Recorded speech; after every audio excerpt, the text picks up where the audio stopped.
तो आज आम्ही सर्वांच्या वतीने एकच जाहीर करतो, इथं हा कुठल्याही प्रकारचं उपवर्गीकरण आम्ही होऊ देणार नाही.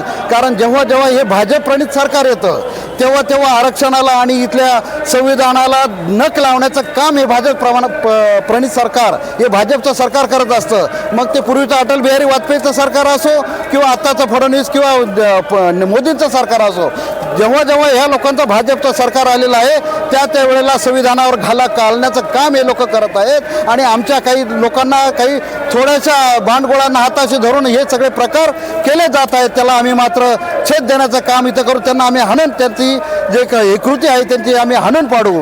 आणि इतकं सांगतो, आमच्यातले जे काही लोक असतील, कारण इथं सत्तेच्या विरोधात गळा काढणारे लोकांना, आमच्या नेत्यांनाही आमचं आव्हान आहे, इथं सत्तेच्या विरोधात गळा काढायचा आणि सत्तेमध्ये गळ्यात गळा घालायचा हे यांनी बंद केलं पाहिजे. आणि संपूर्णपणे ह्या सत्ताधाऱ्यांच्या विरोधात संघर्षासाठी आपण रस्त्यावर उतरलं पाहिजे एवढं सांगतो. आणि इथून पुढं आम्ही संघर्षासाठी ह्या पावसाला आम्ही घाबरणारे लोक नाही आहोत.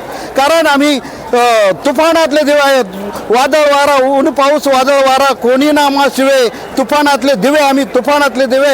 या वाऱ्याला पावसाला न घाबरणारा भीम सैनिक इथं मुंबईच्या रस्त्यावर उतरलेला आहे. आणि निश्चितच उपवर्गीकरण थांबवल्याशिवाय राहणार नाही. जय भीम, जय बुद्ध, जय प्रबुद्ध भारत, जय संविधान.